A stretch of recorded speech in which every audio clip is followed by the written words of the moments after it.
ಸ್ಕೂಲ್ಗೆ ಹೋಗಲ್ವಾ? ಯಾಕೆ? ಅಪ್ಪ ಊರಿಗೆ ಹೋದ್ರು. ಅಪ್ಪ ಊರಿಗೆ ಹೋಗಿ ಆಯಿತು ಟ್ರೈನಲ್ಲಿ. ಏನು ಹಂಗಂದ್ರೆ? ಸಾಕ್ಷಿತ್ ಎದ್ದೇಳಲ್ವಾ? ನೈಟ್ ಎಷ್ಟು ಹೇಳಿದ್ರೂ ಬೇಗನೆ ಮಲ್ಕೊಳ್ಳಲ್ಲ. ಆಮೇಲೆ ಬೆಳಗ್ಗೆ ಕರೆದ್ರೂ ಎದ್ದೇಳಲ್ಲ. ಡೈಲಿ ಹೀಗೆ ಮಾಡ್ತಾನೆ. ಅದಾದಮೇಲೆ ಹೆಂಗೋ ಎದ್ದು ಬ್ರಷ್ ಎಲ್ಲ ಮಾಡಿಕೊಂಡು ಫ್ರೆಶ್ ಅಪ್ ಆಗಿ ಇಲ್ಲಿ ಹಾಕೊಂಡಿದ್ದೀನಲ್ಲ ಗಿಡಗಳು, ಅದಕ್ಕೆಲ್ಲ ನೀರು ಹಾಕ್ತಾನೆ. ನನಗೆ ಗಿಡಗಳಂದರೆ ತುಂಬ ಇಷ್ಟ. ಹಾಗಾಗಿ ಒಂದಿಷ್ಟಾಗಲ ಪ್ಲೇಸ್ ಇದೆ, ಅದರಲ್ಲೇ ಪಾಟ್ಗಳನ್ನ ಇಟ್ಕೊಂಡು ಇವೆಲ್ಲ ಗಿಡಗಳನ್ನ ಹಾಕೊಂಡಿದ್ದೀನಿ. ನೆನ್ನೆ ಈವ್ನಿಂಗು ತರಕಾರಿ ಎಲ್ಲ ತಗೊಂಬರೋಣ ಅಂತ ಹೋಗಿದ್ವಿ. ಯಾಕಂದರೆ ಹಸ್ಬೆಂಡ್ ಇವತ್ತು ಬೆಳಿಗ್ಗೆ ಊರಿಗೆ ಹೋದ್ರು. ಬರೋದು 4-5 ಡೇಸ್ ಆಗುತ್ತೆ ಅಂತ ಹೇಳ್ಬಿಟ್ಟು ಅಷ್ಟು ದಿನಕ್ಕೆ ಬೇಕಾಗಿದ್ದಷ್ಟು ತರಕಾರಿ ಎಲ್ಲ ತಗೊಂಡು ಬಂದ್ವಿ.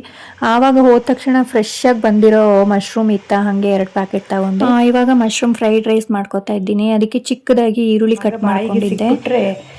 ಒಂಥರ ವಾಕರಿಸ್ತಾನೆ, ಹಾಗಾಗಿ ಅವನಿಗೆ ಗೊತ್ತಾಗ್ದಂಗೆ ತಿನ್ಬೇಕಂತ ಚಿಕ್ಕದಾಗಿ ಕಟ್ ಮಾಡ್ಕೊಂಡಿದ್ದೀನಿ.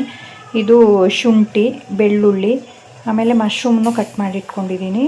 ಮತ್ತು ಇದು ಏನಂತಂದರೆ ಕ್ಯಾರೆಟು, ಜೊತೆಗೆ ಸ್ವಲ್ಪ ಕೊತ್ತಂಬರಿ ಸೊಪ್ಪು. ಆಯಿಲ್ ಹಾಕೋಬೇಕು, ಮತ್ತು ಚಿಕ್ಕದಾಗಿ ಕಟ್ ಮಾಡ್ಕೊಂಡಿರೋ ಬೆಳ್ಳುಳ್ಳಿ ಹಾಕೋಬೇಕು. ಆಮೇಲೆ ಶುಂಠಿ, ಈರುಳ್ಳಿ ಎಲ್ಲ ಚಿಕ್ಕದಾಗಿ ಕಟ್ ಮಾಡ್ಕೊಂಡಿದ್ವಲ್ಲ ಅದನ್ನೆಲ್ಲ ಆಯಿಲಲ್ಲಿ ಹಾಕಿ ಚೆನ್ನಾಗಿ ಫ್ರೈ ಮಾಡ್ಕೋಬೇಕು. ಫ್ರೈ ಆದಮೇಲೆ ಕ್ಯಾರೆಟ್ ಕಟ್ ಮಾಡ್ಕೊಂಡಿರೋದು ಹಾಕ್ಕೊಂಡಿದ್ದೀನಿ. ಅದಾದಮೇಲೆ ಪೆಪ್ಪರ್ ಪೌಡ್ರು ಖಾಲಿಯಾಗಿತ್ತು, ಹಾಗಾಗಿ ಅದನ್ನು ಮಾಡಿಕೊಂಡೆ. ಇದಕ್ಕೇನಿಲ್ಲ, ಪೆಪ್ಪರ್ ಪೌಡ್ರು ಮತ್ತು ಇನ್ನೇನು ಸಾಸು ಅದಿದೇನು ಯೂಸ್ ಮಾಡಲ್ಲ, ಹೆಲ್ದಿಯಾಗಿ ಮಾಡಿಕೊಡೋಣ ಅಂತ ಅವನಿಗೆ ಲಂಚ್ ಬಾಕ್ಸಿಗೆ. ಹಾಗಾಗಿ ಲಾಸ್ಟ್ ಮಂತಲ್ಲಿ ಅವನಿಗೆ 3 ಸ್ಟಾರ್ಸ್ ಸಿಕ್ಕಿತ್ತು. ಅಂದರೆ ಲಂಚಿಗೆ ನಾವು ಹೆಲ್ದಿ ಫುಡ್ ಹಾಕ್ಕೊಡ್ತೀವಲ್ಲ, ಹಾಗಾಗಿ.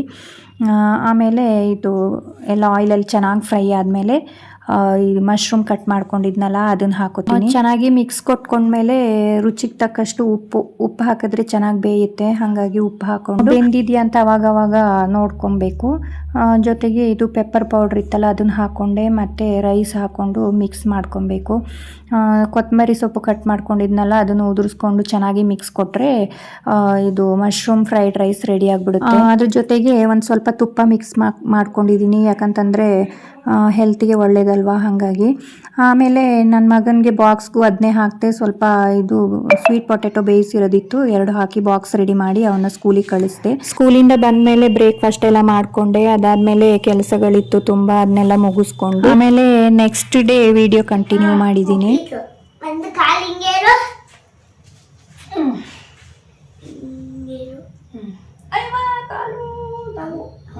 ಇಲ್ಲ, ಬೆಂಡ್ ಮಾಡ್ಬೇಕು ಹಿಂಗೆ ಹಿಂಗೆ ಮಾಡಿ ಹಿಂಗೆ, ಆಮೇಲೆ ಕಾಲು ಬೆಂಡ್ ಮಾಡಿ ಹಿಂಗೆ ಮಾಡು. ಆಮೇಲೆ ಏನ್ ಮಾಡಿದ ನೆಕ್ಸ್ಟ್ ಸ್ಟಾರ್ಟಿಂಗ್ ಇಂದ ಹೇಳ್ಕೊಡೋದೇನು ಹಿಂಗೆ ಮಾಡೋದಿದ್ದಲ್ಲ, ಪಕ್ಕದ ಕೇಳ್ತೀನಿ. ಹಿಂಗ ಬೆರಳು ಎಲ್ಲ ಅಣಿಸ್ಬೇಕು, ಅವಾಗ ನಾವು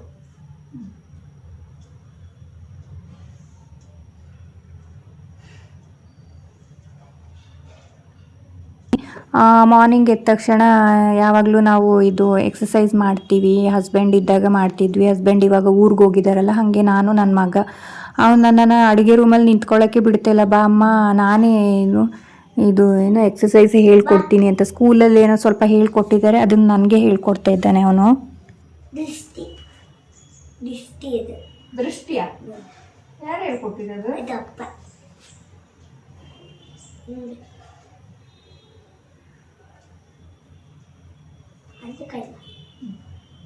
ರೈಟ್ ಹ್ಯಾಂಡ್ ಹಾಕ್ಬೇಕು. ಇದೇ ನಂದು ರೈಟ್ ಹ್ಯಾಂಡ್. ನಂದು ರೈಟ್ ಹ್ಯಾಂಡ್. ನಂಗೆ ಇದು ಲೆಫ್ಟ್ ಹ್ಯಾಂಡ್ ರೈಟ್ ಹ್ಯಾಂಡ್. ನಿಂದು ರೈಟ್.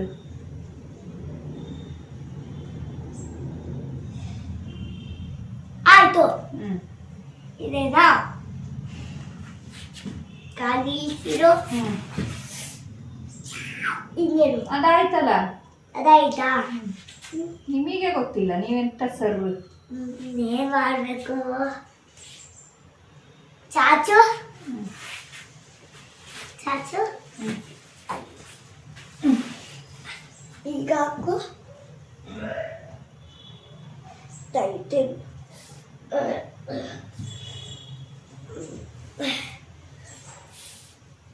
ಇನ್ನು ಬೇರೆ ಕಡೆ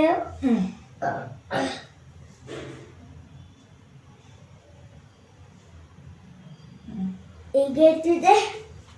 ಇನ್ನು ನೀರು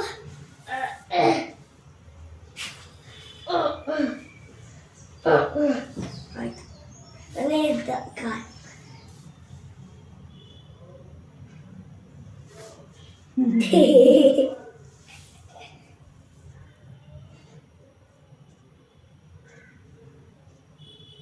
ಇದಾಯ್ತು.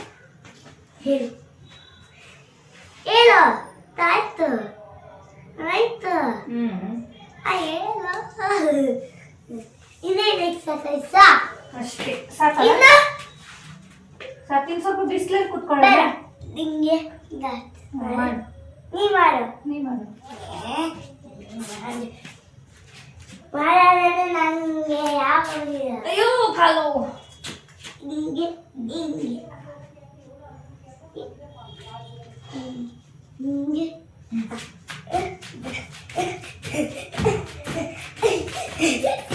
ಅವೆಲ್ಲಾಯ್ತು.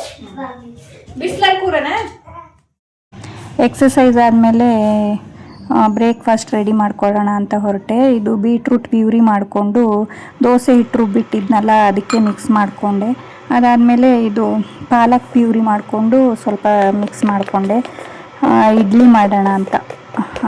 ನನ್ನ ಮಗನಿಗೆ ಕಲರ್ ಮಾಡಿಕೊಟ್ರೆ ಚೆನ್ನಾಗಿ ತಿಂತಾನೆ, ಹಾಗಾಗಿ ಅದನ್ನು ಮಾಡೋಣ ಅಂತ. ಬಾಕ್ಸ್ಗೂ ಆಗುತ್ತೆ, ಮಾರ್ನಿಂಗ್ ತಿನ್ನೋಕ್ಕೂ ಆಗುತ್ತೆ ಅಂತ ಮಾಡಿಕೊಂಡು ಈ ಥರ ಬಂದಿದೆ ನೋಡಿ ಇಡ್ಲಿ. ಅದಾದಮೇಲೆ ಬ್ರೇಕ್ಫಾಸ್ಟು ಮಾಡಿಕೊಂಡು ಅವನಿಗೆ ಬಾಕ್ಸ್ ಎಲ್ಲ ತುಂಬಿಸ್ಕೊಂಡು ಅವನ್ನ ಸ್ಕೂಲಲ್ಲಿ ಬಿಟ್ಟು ಬಂದು ಮತ್ತೆ ಉಳ್ದಿದ್ದ ಕೆಲಸಗಳನ್ನೆಲ್ಲ ಮಾಡ್ಕೊಳ್ಳೋಣ ಅಂತ ಸ್ಟಾರ್ಟ್ ಮಾಡಿಕೊಂಡೆ. ಲಾಸ್ಟ್ ಟೈಮು ಊರಿಂದ ಬರ್ತಾ ಇದು ಜೇನುತುಪ್ಪ ತಗೊಬಂದಿದೆ. ಬಟ್ ಅದು ಯಾಕೋ ಒಂಥರ ನೊರೆ ಆಗಿತ್ತು. ನೀರೇನಾದ್ರು ಸ್ವಲ್ಪ ಮಿಕ್ಸ್ ಆಗಿದ್ರೆ ಆ ಥರ ನೊರೆ ಆಗುತ್ತೆ ಅಂತ ಅಂತಾರೆ. ಹಾಗಾಗಿ ಅದನ್ನು ಸೋಸ್ಕೊಂಡು ಅದೇ ಲಾಂಗ್ ಟೈಮ್ ಪ್ರಿಸರ್ವ್ ಮಾಡೋ ಥರ ರೆಡಿ ಮಾಡ್ಕೊಳ್ತಾ ಇದ್ದೆ.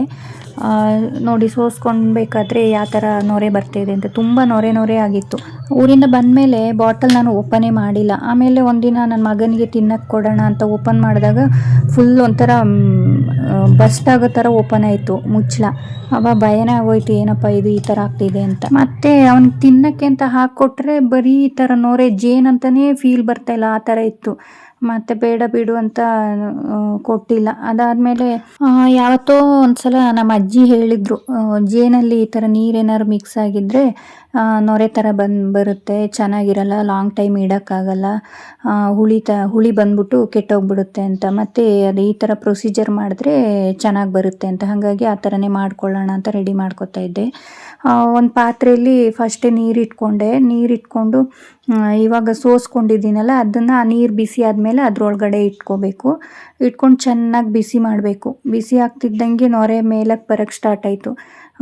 ಇವಾಗಲೇ ಆಲ್ರೆಡಿ ನೊರೆ ಇದೆ. ಬಿಸಿ ಆದ ತಕ್ಷಣ ಇನ್ನು ಒಂಥರ ನಾವು ತುಪ್ಪ ಕಾಯಿಸ್ಬೇಕಾರೆಲ್ಲ ನೊರೆ ತೆಗಿತೀವಲ್ಲ ಮೇಲ್ಗಡೆಯಿಂದ, ಅದೇ ಥರ ಇದರಲ್ಲೂ ನೊರೆ ತೆಗಿತಾ ಪ್ಯೂರ್ ಜೇನುತುಪ್ಪ ಸಿಕ್ಬಿಡುತ್ತೆ. 1 ಗ್ಲಾಸಷ್ಟು ಈ ಥರ ನೊರೆ ತೆಗೆದ ಮೇಲೆ ಅದರಲ್ಲಿರುವ ಅದೇ ನೀರಿನ ಅಂಶ ಎಲ್ಲ ಹೋದ್ಮೇಲೆ ನೋಡಿ ಇವಾಗ ಟ್ರಾನ್ಸ್ಪರೆಂಟ್ ಆಗೋಕ್ಕೆ ಸ್ಟಾರ್ಟ್ ಆಯಿತು ಜೇನುತುಪ್ಪ. ಇಷ್ಟೊತ್ತು ಜೇನುತುಪ್ಪನೇ ಕಾಣಿಸ್ತಿರ್ಲಿಲ್ಲ, ಬರೀ ನೊರೆ. ಇದೆಲ್ಲ ನೋಡಿ 1 ಗ್ಲಾಸಷ್ಟು ತೆಗೆದಿದ್ದೀನಿ. ಅದಾದಮೇಲೆ ಈ ಥರ ಇದೆ ನೋಡಿ ಈ ಥರ ಕಾಣೋಕ್ಕೆ ಸ್ಟಾರ್ಟ್ ಆಯಿತು. ಇನ್ನೂ ಸ್ವಲ್ಪ ಇದೆ, ಅದು ಇನ್ನೂ ಚೆನ್ನಾಗಿ ನೀರು ಕುದೀತಂಗೆ ಅದು ನೊರೆ ಎಲ್ಲ ಸೈಡಿಗೆ ಬಂದುಬಿಡುತ್ತೆ. ಅದನ್ನೆಲ್ಲ ತೆಕ್ಕೊಂಡ್ರೆ ಪ್ಯೂರಾಗಿ ರೆಡಿ ಆಗಿಬಿಡುತ್ತೆ. ಇದನ್ನ ಎಷ್ಟು ಟೈಮ್ ಬೇಕಾದ್ರೆ ಇಟ್ಕೋಬೋದು ನಾವು. ಹಾಗಾಗಿ ಸುಮ್ಮನೆ ಪ್ಯೂರ್ ಊರಿಂದ ಸಿಕ್ಕಿರೋ, ನಾವು ಅಂಗಡಿಯಿಂದ ತಂದಿರೋದೆಲ್ಲ ಮನೆಯಲ್ಲಿ ಅಂದರೆ ಊರಲ್ಲಿ ಪೆಟ್ಟಿಗೆ ಇಡ್ತಾರಲ್ವ, ಪೆಟ್ಟಿಗೆ ಜೇನು ಇದು ಅಂಗಡಿಯಿಂದ ತಗೊಂಡ್ರೆ ನಮಗೇನೋ ಒಂಥರ ಮೈಂಡಲ್ಲಿ ಇದರಲ್ಲಿ ಕೆಮಿಕಲ್ ಇರುತ್ತೆ ಅದು ಇದು ಅಂತ. ಬಟ್ ಇದು ಮನೇಲಿ ಮಾಡಿರೋದ್ರಿಂದ ಏನು ಭಯ ಇಲ್ಲ ಇದರಲ್ಲಿ, ಅದಿದೆ ಅಂತ. ಹಾಗಾಗಿ ಇದನ್ನ ಲಾಂಗ್ ಟೈಮ್ ಇಟ್ಕೋಬೇಕಲ್ವ, ಕೆಡ್ಸೋದಕ್ಕೆ ಅಂತೂ ನನಗಿಷ್ಟ ಇಲ್ಲ. ಅದಕ್ಕೋಸ್ಕರ ನಾನು ಇದನ್ನು ಪ್ರಿಸರ್ವ್ ಮಾಡಬೇಕಂತೇಳಿ ಈ ಥರ ಪ್ರೊಸೀಜರ್ ಮಾಡಿಕೊಂಡು ರೆಡಿ ಮಾಡಿಕೊಂಡೆ. ಇವಾಗ ನೋಡಿ ಬಾಟ್ಲಲ್ಲಿ ಹಾಕಿದಾಗ ಎಷ್ಟು ಚೆನ್ನಾಗಿ ಕಾಣುತ್ತೆ ಅಂತ. 2 ಬಾಟಲ್ ಆಯಿತು ರೆಡಿ ಮಾಡಿ. ಇವಾಗಲೂ ಓಪನ್ ಮಾಡಿ ನೋಡಿದ್ರೆ ಒಂಥರ ಘಮ್ ಅನ್ನುತ್ತೆ. ಅದು ನೊರೆ ಇರ್ಬೇಕಾದ್ರೆ ಸ್ಮೆಲ್ಲು ಇಲ್ಲ, ಏನೂ ಬರ್ತಾ ಇರಲಿಲ್ಲ, ಏನೋ ಒಂಥರ ಡಿಫ್ರೆಂಟ್ ಆಗಿತ್ತು. ಅದು ಜೇನಂತಲೇ ಫೀಲ್ ಬರ್ತಾ ಇರಲಿಲ್ಲ. ಇವಾಗ ನೋಡಿದ್ರೆ ಸಖತ್ತಾಗಿದೆ.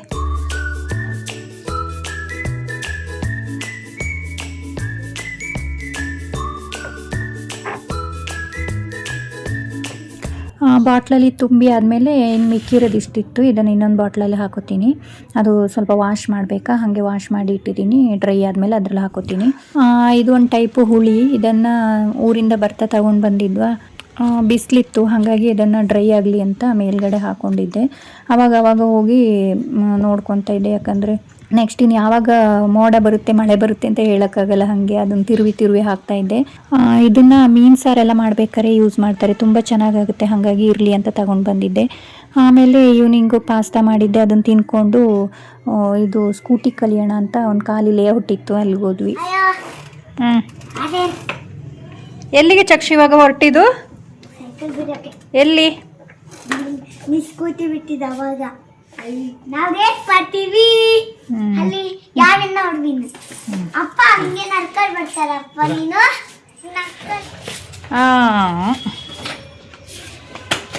ಇವಾಗ ನಮ್ಮ ಚಕ್ಷುನ ಗಾಡಿ ತಗೊಂಡು ಸ್ಕೂಟಿಯಲ್ಲಿ ಹಾಕೊಂಡು ಲೇಔಟಿಗೆ ಹೋಗೋದು. ನಿನ್ನ ಸ್ಕೂಟಿ ಅದೇ ಸೈಕಲ್ ಏನಿಲ್ಲ, ಸ್ಕೂಟಿ. ಓ ಸ್ಕೂಟಿನಾ, ಸೈಕಲ್ ಅಲ್ವಾ? ನೀನೇ ಹಿಡ್ಕೊ ಚಕ್ಷು, ಇಲ್ಲಿಂದ ತೂಕೊಂಡೆ ಹೋಗು. ಎಲ್ಲಿಗೆ ಅಲ್ಲಿ ದುಡಿದು ತಳ್ಕೊಂಡು ಹೋಗೋದು ಬಿಟ್ಟು ಎದುರುಗಡೆ ಇವತ್ತೆಲ್ಲ ಅಂದಾಜು ಹೋಗಿ ಒಂದು ಸ್ವಲ್ಪ ಒಂದು 4-5 ರೌಂಡ್ ಹಾಕಿದ್ನ, ಅಷ್ಟೊತ್ತಿಗಾಗಲೇ ಮಳೆ ಸ್ಟಾರ್ಟ್ ಆಯಿತು. ಹಾಗೆ ಅಲ್ಲೇ ಪಕ್ಕದಲ್ಲೇ ಒಂದು ಟೆಂಪಲ್ ಇತ್ತು, ಅಲ್ಲೋಗಿ ಕೂತ್ಕೊಂಡಿದ್ವಿ. ಸ್ವಲ್ಪ ಹೊತ್ತು ಬಂತು ಮಳೆ, ಮತ್ತು ಹಾಗೆ ಹೊರಟೋಯ್ತು. ಮತ್ತು ನಮ್ಮ ಟ್ರೈನಿಂಗ್ ಸ್ಟಾರ್ಟ್ ಆಯಿತು.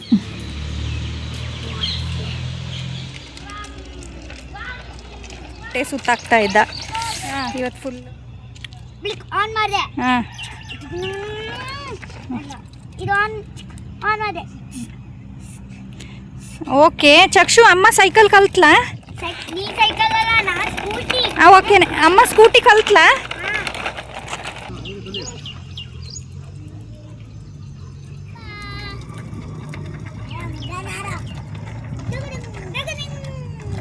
ಹೋಗ್ತಾ ಇದ್ಯಾ ಲೈನ್ ಸ್ಟ್ರೈಟ್ ಅಲ್ಲಿ ರಟ್ಟೆ ತಿರುಗಿಸ ಲೆಫ್ಟ್ ಮಗ. ಮಾತು ಕೇಳು, ಇಲ್ಲ ಗೋಲ್ ತಗೊಂಡ್ಬರ್ತೀನಿ. ಫ್ರೆಂಡ್ಸ್, ಇಲ್ಲಿ ಸ್ಕೂಟಿ ಕಲಿಯೋಣ ಅಂತ ಬಂದೆ. ಒಂದು 5-6 ರೌಂಡು ಓಡಿಸ್ದೆ, ಕೈಯೆಲ್ಲ ಪೇಯ್ನ್ ಬಂದ್ಬಿಡ್ತು ನನಗೆ. ಇದು ಏನಪ್ಪ ಎಕ್ಸ್ಲೇಟ್ರ್ ಕೊಡ್ತೀವಲ್ಲ ಹಾಗೆ ನಾನು ಫುಲ್ ಬಾಡಿನ ಟೈಟ್ ಮಾಡ್ಕೊತೀನ, ಅದಕ್ಕೋಸ್ಕರ ಅನಿಸುತ್ತೆ. ಹೆಂಗೆ ಕಲಿಯೋದು?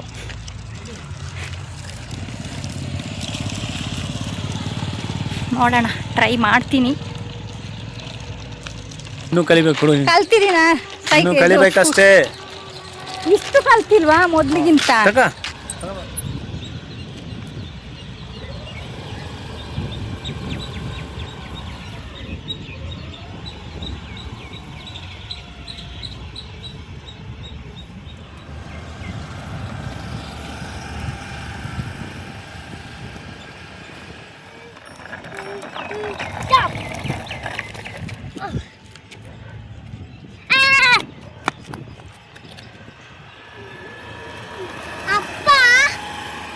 ಇವತ್ತದು ಮುಗೀತು ನಮ್ಮದು ಡ್ರೈವಿಂಗ್ ಕ್ಲಾಸು.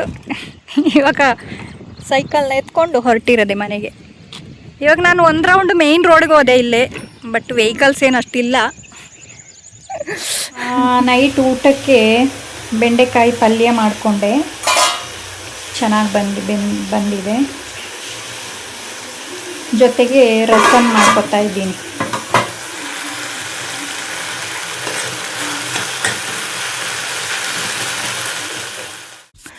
ಇವಾಗ ಮಾಡ್ಕೊತಿದ್ದೀನಲ್ಲ ರಸಮ್ಮು, ಇದು ಶೀತ ಕೆಮ್ಮು ಎಲ್ಲ ಆದಾಗ ಕುಡಿತಾರಲ್ಲ ಆ ಥರ ರಸಮ್. ನಂಗೆ ತುಂಬ ಇಷ್ಟ, ಹಾಗಾಗಿ ಬೆಂಡೆಕಾಯಿ ಪಲ್ಯ ಮಾಡಿದ್ನಲ್ಲ ಅದ್ರ ಜೊತೆಗೆ ಇದನ್ನು ಮಾಡ್ಕೊಳ್ಳೋಣ ಅಂತ ಮಾಡಿಕೊಂಡೆ.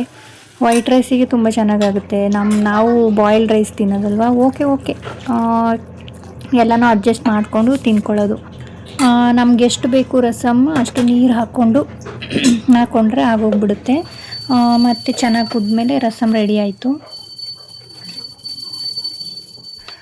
ಬೆಂಡೆಕಾಯಿ ಪಲ್ಯ ಇತ್ತಲ್ಲ, ಹಾಗಾಗಿ ಚಪಾತಿ ಮಾಡ್ಕೊಂಡಿದ್ದೆ, ಮತ್ತು ರೈಸ್ಗೆ ರಸಮು ಎಲ್ಲ ಊಟ ಮಾಡಿಕೊಂಡು ಹಾಗೆ ನಾನು ಮತ್ತು ನನ್ನ ಮಗ ಸ್ಕೂಟಿ, ಅವ್ನ ಸೈಕಲ್ ಟ್ರೈನಿಂಗ್ ಹೋಗಿದ್ವಲ್ಲ, ಫುಲ್ ಟಯರ್ಡ್ ಆಗಿಬಿಟ್ಟಿತ್ತು, ಮತ್ತು ರೆಸ್ಟ್ ಮಾಡಿಕೊಂಡ್ವಿ. ಇಲ್ಲಿಗೆ ಇವತ್ತಿನ ವ್ಲಾಗ್ ಮುಗಿಸ್ತಾ ಇದ್ದೀನಿ. ಟೇಕ್ ಕೇರ್, ಬಾಯ್.